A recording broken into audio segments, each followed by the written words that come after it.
नमस्कार। आज हम बात करने वाले हैं लाल किताब के खाना नंबर 7 के बारे में। तो खाना नंबर 7 में तुला राशि आती है और तुला राशि के जो मालिक हैं वो हैं शुक्रदेव।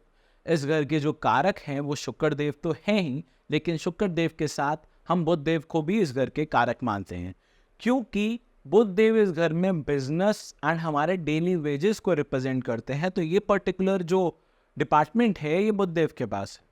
और जो हमारी शादी का डिपार्टमेंट है, हमारी पार्टनरशिप का, मैरिज लाइफ का, वो सारी चीज़ें शुक्रदेव देखते हैं। तो 7th हाउस में ये मेजर दो चीज़ें हैं। बाकी बहुत सारी चीज़ें होती है 7th हाउस में, क्योंकि फर्स्ट हाउस के रिप्रेजेंटेटिव भी 7th हाउस हैं एंड 7th हाउस जो है वो इंटरलिंक्ड है फर्स्ट हाउस से। मतलब अगर मैं फर्स्ट हाउस हूँ तो मेरी पत्नी 7th हाउस होगी। अगर मेरी और मेरी पत्नी की आपस में नहीं बनती तो आधे से ज़्यादा लाइफ जो है वो डिस्टर्ब हो सकती है। ऐसे ही अगर राजा के सामने कोई नेगेटिव वजीर जो है वो नेगेटिव प्लैनेट या मेलेफिक प्लैनेट आकर बैठ जाता है तो 7th हाउस आपके फर्स्ट हाउस को तो बर्बाद करेगा ही, लेकिन फर्स्ट हाउस अब आपके 7th हाउस को भी बर्बाद कर देगा। अगर इससे रिलेटेड कुछ चीज़ समझ नहीं आती तो टेंशन मत लें, वो सारी चीज़ें हम प्रैक्टिकल वाइज समझने वाले हैं। सबसे पहले हम बात करते हैं खाना नंबर 7, पक्का घर। घर 7वां है पक्का शुक्र, घूमता बुध ऊपर है। खाना नंबर 7 जो है उसे हम आटे की चक्की बोलते हैं। आटे की चक्की, अगर पहले ज़माने की आपने आटे की चक्की देखी होगी तो जो उसका निचला पत्थर होता था वो स्टेबल होता था, वो कभी हिलता नहीं था। वो ना ही घूमता है और ना ही वो हिलता है, वो अपनी जगह पर रहता है। जो उसके ऊपर वाला पत्थर है वो घूमता है, जिसके कारण हम गेहूं, दाल कुछ भी पीस पाते हैं। तो जो ऊपर वाला पत्थर है वो बुध है, और जो किल्ली है, जो लोहे की किल्ली है जिसके कारण हम घुमा पाते हैं चक्की को, वो हम 8th हाउस बोलते हैं, या फिर उसे हम शनि भी बोलते हैं। तो दोनों चीज़ों से आप रिप्रेजेंट कर सकते हो। दोनों इकट्ठे चक्की चलती, निचला शुक्र मानना है, जो कि मैंने बोला निचला पत्थर जो है वो शुक्र है, ऊपर वाला जो पत्थर है वो बुध है। बुध 7वें का चक्कर घुमा रहा, मिट्टी शुक्र होती है, दोनों घुमावे किल्ली लोहे की। घर 8वां जो होता है, 8th हाउस जो होता है वो लोहे की किल्ली होती है, जिसके कारण दोनों घूम पाते हैं। और अगर 8th हाउस में कोई नहीं है तो हम शनि को लेते हैं 8th हाउस के, मतलब 7th हाउस का एक अल्टीमेटिव जो मेजर चीज़ आती है वो 8th हाउस के पास है। अगर 8th हाउस में कोई नहीं है तो हम उसे शनिदेव से ट्रांसफर कर देते हैं, हम बदली कर देते हैं। शनिदेव फिर 7th हाउस को रिप्रेजेंटेटिव, मतलब 7th हाउस का कैसा रिजल्ट होने वाला है वो शनिदेव बताएंगे, अगर 8th हाउस में कोई नहीं है तो। शुक्र बुध जब दोनों इकट्ठे, शनि भी उम्दा होता हो, जब ये दोनों इकट्ठे होते हैं तो शनि भी उम्दा होता है। इसका अर्थ यही है कि 7th हाउस जो है, इसका अर्थ यही है जो हमारा 7th हाउस है,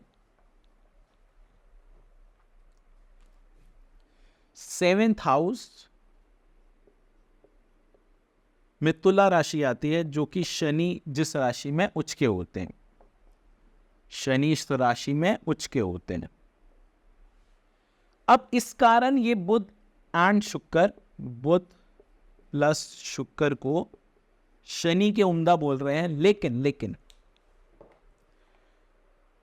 अगर आपने लाल किताब में मसनूई ग्रह पढ़े हैं तो वो पता होना चाहिए कि बुध प्लस शुक्र इक्वल्स टू सूर्य होता है।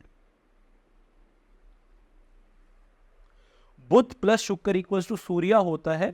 इस समय जो शुक्र है वो बहुत अच्छा होता है और बुध है जो वो बहुत अच्छा होता है, इसलिए हम शनि को भी अच्छा कंसिडर कर लेते हैं। बट मेजर बुध प्लस शुक्र इक्वल्स टू मसनूई सूर्य, ये चीज़ पता होनी चाहिए, इसलिए मैंने बता दी। आगे हम बात करते हैं। अन्न दौलत की कमी न कोई, घी मिट्टी से निकलता है। अन्न, खाना पीना, दौलत की कमी न कोई, मिट्टी से घी निकलता है। मतलब शुक्र मिट्टी है, बट शुक्र अगर खाने पीने में बोलें तो घी, देसी घी, गाय का देसी घी जो होता है वो शुक्र होता है। तो मिट्टी से घी की बात यहाँ इसलिए है कि शुक्र बहुत अच्छा रिजल्ट देगा अगर 7th हाउस में बुध एंड शुक्र है या शुक्र अच्छा है। तब डायरेक्शन जो इस जगह की है, 7th हाउस की जो डायरेक्शन होती है, उस डायरेक्शन को हम बोलते हैं वेस्ट साउथ डायरेक्शन होती है 7th हाउस की। अफवाह हथेली जर मिट्टी की, तराजू शादी उन्नति है। तराजू इसलिए कि शुक्र जो है इस भाव में वो हमारी शादी को रिप्रेजेंट कर रहे हैं, लेकिन जो बुध है इस हाउस में वो हमें बिजनेस को रिप्रेजेंट कर रहे हैं, हमें तराजू को रिप्रेजेंट कर रहे हैं। बिजनेस बिना तराजू असंभव है। तो आपको तराजू तो होता ही है, आजकल डिजिटल आ गए हैं, बट बिजनेस में ये चीज़ कंपलसरी है, होती ही होती है।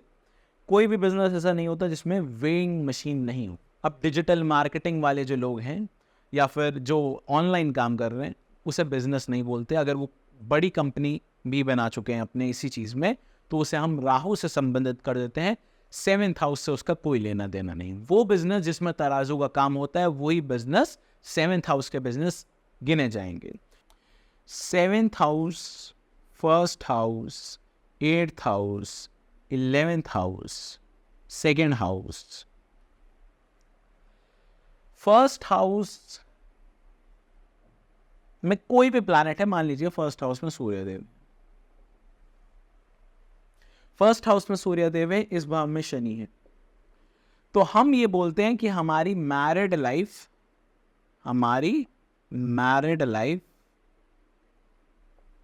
डिस्टर्ब होगी। हमारी मैरिड लाइफ जो है वो डिस्टर्ब होगी। अगर इसकी विपरीत कंडीशन ले लेते हैं, शनि को लगन में कर देते हैं, सूर्यदेव को सप्तम में करते हैं, अब हम बोलते हैं कि करियर जो होता है उसमें अनस्टेबिलिटी ही रहेगी। करियर जो है उसमें अनस्टेबिलिटी ही रहेगी। आगे हम बात करते हैं कि मान लीजिए 7th हाउस के रिलेटेड बात कर रहे हैं तो 1st हाउस को एम्प्टी भी रखते हैं। 1st हाउस को एम्प्टी रखते हैं। अब 7th हाउस कितनी चीजें रिप्रेजेंट कर रहा है उसके बारे में बात करते हैं। तो 7th हाउस में हम सूर्य ही मान लेते हैं क्योंकि अभी हमारे पास यहाँ सूर्य ही लिखा है। तो सूर्य 7th हाउस में, सूर्य 7th हाउस में पहली बात क्या है कि सूर्य 7th हाउस में नीच का है। सूर्य 7th हाउस में नीच का होता है। इसके कारण अब 7th हाउस में ये आने से हमारी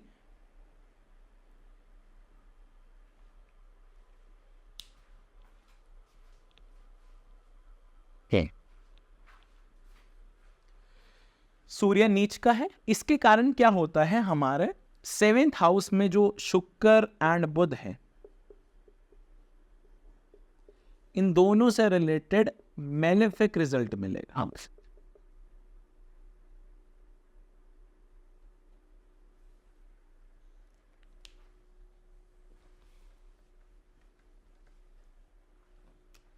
सूर्य 7th हाउस में नीच के हैं। अब शुक्र एंड बुध 7th हाउस का जो इनका रिजल्ट होता है वो भी बैड होने वाला है, वो भी बैड होने वाला है। ये एक बात हो गई। आगे मेजर चीज पर बात करते हैं कि अब हमने क्या बोला, हमने 1st हाउस में पढ़ा था कि ये अगर राजा है, ये अगर राजा है तो ये क्या होता है, ये वजीर होता है।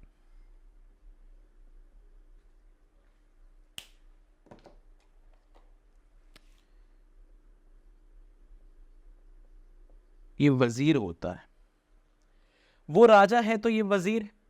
अगर 1st हाउस एम्प्टी है, 1st हाउस एम्प्टी है तो ये जो 7th हाउस सन है ये सोया हुआ होगा, ये सोया हुआ है, स्लीपिंग में है। 7th हाउस सूर्य, तो अभी वो कोई इंपैक्ट नहीं देगा जब तक ये 7th हाउस एक्टिवेटेड नहीं हो जाता, पहली बात। दूसरी बात, 1st हाउस का मेलेफिक रिजल्ट 7th हाउस में आता है, पहली बात।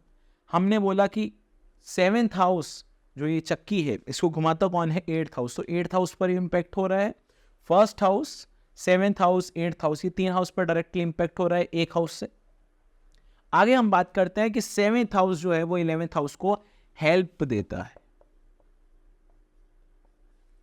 7th हाउस जो है वो 11th हाउस को हेल्प देता है, मतलब शादी के बाद डायरेक्टली इनकम इफेक्ट हो सकती है, शादी के बाद डायरेक्टली इनकम इफेक्ट हो सकती है। और इनकम इफेक्ट होने के बाद क्या होगा, यहां से एक और आती है जिसे हम बोलते हैं टक्कर। इसे हम बोलते हैं टक्कर। सेवेंथ हाउस से सेकेंड हाउस में टक्कर की दृष्टि लगी। इस टक्कर की दृष्टि के कारण हमारी इस हाउस में क्या होता है, सेविंग्स होती है। तो savings zero, income zero. Eighth house हमारी हेल्थ रिलेटेड प्रॉब्लम्स, शादी का सुख, ये सारी एट्थ हाउस से शादी का सुख इसलिए क्योंकि सेवेंथ हाउस की जो लोहे की किल्ली है वो एट्थ हाउस है। तो देखिए सिर्फ एक सेवेंथ हाउस ने कितनी सारी चीजें को इफेक्ट किया है, एक सेवेंथ हाउस ने कितनी सारी चीजों को इम्पैक्ट किया है। तो ऐसे ही हमारा हर प्लैनेट हर हाउस बहुत सारी चीजों को इफेक्ट करता है, बट सेवेंथ हाउस हमारी मेजर चीज है। और अगर एक और चीज सेवेंथ हाउस में ये है तो फोर्थ हाउस जो होता है, ये यहां से अगर ये दृष्टि भी लेते हैं तो ये दृष्टि जो होती है, ये दृष्टि होती है हमारी धोखे की दृष्टि। धोखे की दृष्टि, इस धोखे, थोड़ी खिचड़ी बन गई है, थोड़ा इसे मैं क्लियर कर देता हूं। जो सेवेंथ एंड फोर्थ की धोखे की दृष्टि है, इसके कारण हमारा धोखा होगा और इस धोखे में हमारी प्रॉपर्टी, पैसा से रिलेटेड प्रॉब्लम आएगी। और जो प्लैनेट इन हाउसेस में होते हैं वो भी इफेक्टेड होंगे, तो उनसे रिलेटेड जो हाउस होते हैं वो भी इफेक्ट होंगे। तो सेवेंथ हाउस को बहुत ध्यान से प्रेडिक्ट करें। जितने भी हमारे फर्स्ट, फोर्थ, सेवेंथ, टेंथ, ये बंद मुट्ठी के खाने हैं। बंद मुट्ठी के खाने इसलिए फर्स्ट, फोर्थ, सेवेंथ, टेंथ होता है। ये जो बंद मुट्ठी के खाने हैं बहुत ही अच्छी तरह प्रेडिक्ट करें, क्योंकि मैक्सिमम कुंडली हमारी इन्हीं 4 हाउसेस पर टिकी होती है। इन्हीं हाउसेस से आगे हम दृष्टि, टक्कर से बहुत कुछ बता सकते हैं। आगे हम बात करते हैं, जैसा शुक्र हो वैसा ही सब फल निचले पत्थर से होता है। जैसा शुक्र होता है वैसा ही सब फल निचले पत्थर से होता है। निचला पत्थर तो एक नाम है, जो कुछ करता है इस हाउस में वो तो बुध ही करता है। क्या निचले पत्थर से चक्की चल सकती है? नहीं, बट निचला पत्थर बहुत जरूरी है। चक्की का मेजर चलना वो बुध है, बट कुछ पिसना शुक्र होगा, कुछ खाने को मिलेगा तो वो शुक्र ही दिला सकता है, वरना तो बुध तो घूमता ही रहेगा, उससे कुछ होने वाला नहीं है। बट ये दोनों मिलकर ही चक्की बनती है और इन दोनों का मिला जुला फल ही सेवेंथ हाउस का है, जो कि मेजर इंपैक्ट हमें देगा। घर पहले खाली होते सातवां फौरन सोया है। फर्स्ट हाउस अगर एम्प्टी होता है तो सेवेंथ हाउस फौरन सो जाता है। दिन उसी ही सूरज निकले 8वां जब दूजे हुआ। जिस दिन 8th हाउस सेकेंड हाउस में आ जाता है उसी दिन first house and seventh house का इंपैक्ट एक दूसरे पर आना शुरू हो जाता है। जिस दिन 8th house planet second house पर आ जाता है उस दिन से ये चीज शुरू हो जाती है। बुध शुक्र जैसे भी उस टेबल में बैठे हो वैसे ही 7वें घर का रिजल्ट होता है। शुक्र हमारी शादी के लिए और बुध हमारे बिजनेस के लिए 7वें घर को, दोनों प्लैनेट अलग अलग डिपार्टमेंट में 7वें घर को रिप्रेजेंट करते हैं। तो आशा करते हैं आपको 7th हाउस बहुत अच्छा लगा होगा। अगर कोई भी प्रॉब्लम है तो वेबसाइट पे या व्हाट्सएप पे आप हमें अपनी क्वायरी या फिर यूट्यूब के कमेंट बॉक्स में, जो कि मेंबर्स हैं उन्हें पहले मिल जाती है वीडियोस, तो वो लिख सकते हैं।